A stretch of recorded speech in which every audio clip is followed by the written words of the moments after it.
कि इन्होंने जिस तरह से आशीर्वाद दिया वो हम दिल से इनका आभार प्रकट करता हूँ। मिल के फिर बढ़ाना है। हम जहाँ तक ले गए हैं उससे आगे राजेश ले जाएंगे।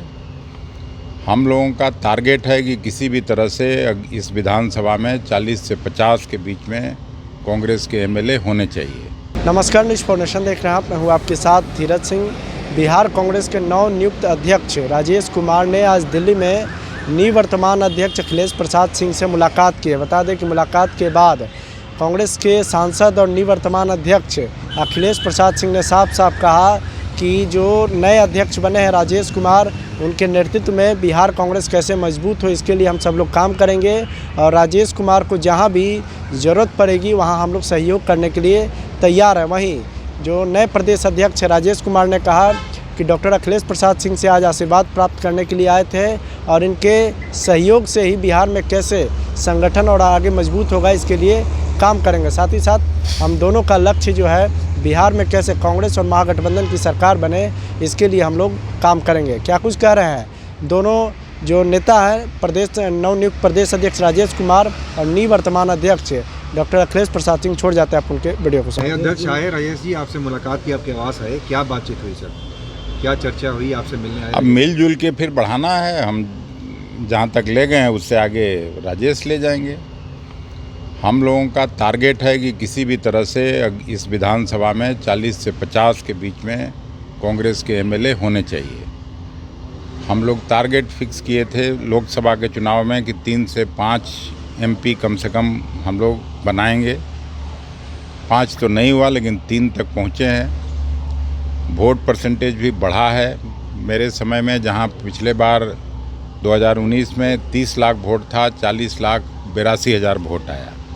कहने का मतलब कि हर सीट पर 1 लाख से ज़्यादा वोट की बढ़ोतरी हुई।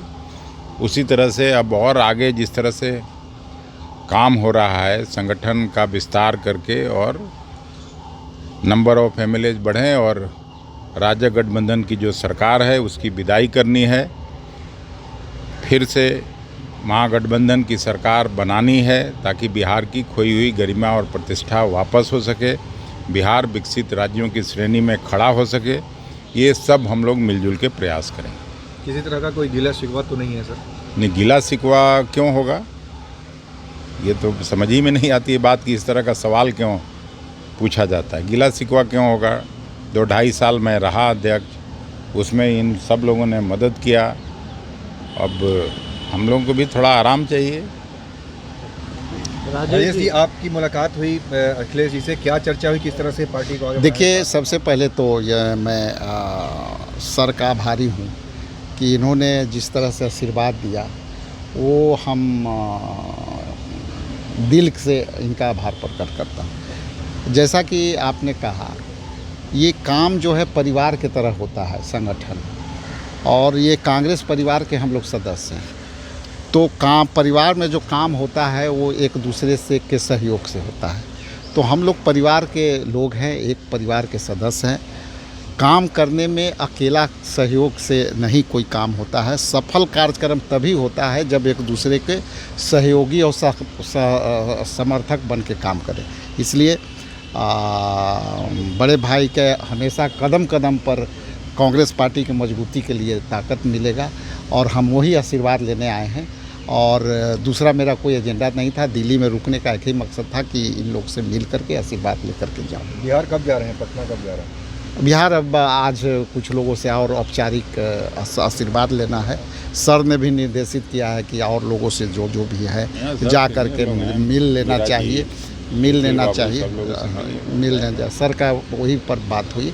और राहुल जी ने क्या निर्देश दिया? राहुल जी से कब मुलाकात की आप लोगों की? देखिए, और राहुल जी ने स्पष्ट कहा कि जो पार्टी के जितने भी वरीय लोग हैं उनको साथ लेके चलना है। तो हमने अपने तरफ से कहा कि सर हमारे सब वरीय हैं, लेकिन सब वरीय सहयोग इसलिए कर रहे हैं कि कोई तुम्हारे पिताजी के मित्र के लेवल के हैं, कोई पिताजी के दोस्त हैं। तो हम कंपटीशन तुम्हारे दिलकेश्वर बाबू पिताजी से कर सकते थे, लेकिन हम बेटा और भाई से कैसे कंपटीशन करेंगे? इसलिए उसी संदर्भ में, ये भी तो पिताजी के समय के लोग हैं, तो हमको तो एक विरासत बड़ा मिला है कि जो भी हमारे साथ जो है वरीय वो पिताजी के लोग हैं और पिताजी के लोग हमको पूर्णतः आशीर्वाद दे रहे हैं। ये आपको